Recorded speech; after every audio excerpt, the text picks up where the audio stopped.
ബഹുമാനപ്പെട്ട കേരളത്തിൻ്റെ എക്സൈസ് തദ്ദേശ സ്വയംഭരണ വകുപ്പിൻ്റെ ചുമതല വഹിക്കുന്ന മന്ത്രി ശ്രീ എം പി രാജേഷ് ഇന്നലെ മാധ്യമപ്രതിനിധികളെ അഹല്യ ക്യാമ്പസിലെ മഴവെള്ള സംഭരണി കാണിക്കാനായിട്ട് കൊണ്ടുപോയതായി അറിഞ്ഞു.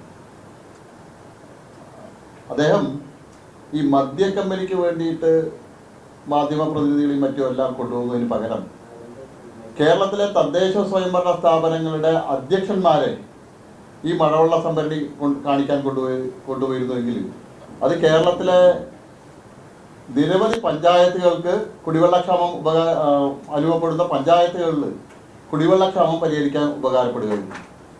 മന്ത്രിയുടെ സന്ദർശനം, മന്ത്രിയുടെ വാദങ്ങളൊക്കെ കേട്ട സമയത്ത് എനിക്ക് തോന്നിയത് അദ്ദേഹം കേരളത്തിൻ്റെ ഒരു സംസ്ഥാന മന്ത്രിയാണോ അതോ ഓയിസിസ് കമ്പനിയുടെ PRO കം മീഡിയ കോർഡിനേറ്റർ ആണോ എന്നുള്ള സംശയം വന്നു.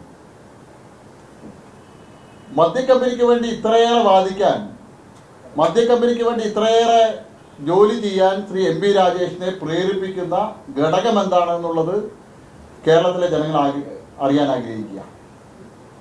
മദ്യക്കമ്പനിയോട് എന്തിനാ ഇത്ര കടപ്പാട്? മദ്യക്കമ്പനിയുടെ ആളുകൾ ഇതുവരെ ഉയർത്താത്ത വാദമുഖങ്ങൾ, അവർ മാധ്യമപ്രതിനിധികളോടോ അല്ലെങ്കിൽ പാലക്കാട്ടിലെ ജനങ്ങളോടോ പറയാത്ത കാര്യങ്ങൾ അതുപോലും പറയാൻ മന്ത്രി മുന്നോട്ട് വരികയാണ്. മന്ത്രി ഒരുപാട് വാദമുഖങ്ങൾ ഇന്നലെ ഉന്നയിച്ചു. അഹല്യ ക്യാമ്പസിലെ മഴവെള്ള സംഭരണിയെ സംബന്ധിച്ച്, അവിടെ മഴവെള്ളം സംഭരിക്കുന്നതിനെ സംബന്ധിച്ച്, അവിടുത്തെ വിദ്യാർത്ഥികളുടെ എണ്ണം, അവിടുത്തെ അധ്യാപകരുടെ എണ്ണം, അവിടുത്തെ കോളേജുകളുടെ എണ്ണം.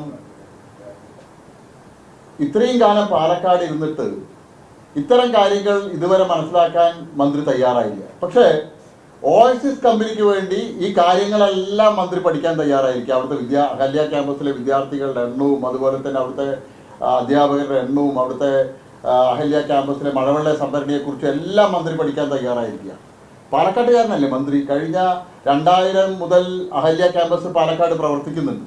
അവിടെ മഴവെള്ള സംഭരണിയെ കുറിച്ചും അവിടുത്തെ പ്രകൃതിയെ സംരക്ഷിച്ച് നിർത്തുന്നതിനെ സംബന്ധിച്ചും എല്ലാം പാലക്കാട്ടുകാർക്ക് മാത്രമല്ല, ഈ കേരളത്തിലെ വിവിധ ഭാഗങ്ങളിലുള്ള ജനങ്ങൾ മുഴുവൻ, പ്രമുഖരായിട്ടുള്ള ആളുകൾ മുഴുവൻ വന്ന് സന്ദർശിച്ച് മനസ്സിലാക്കിയ കാര്യമാണ്.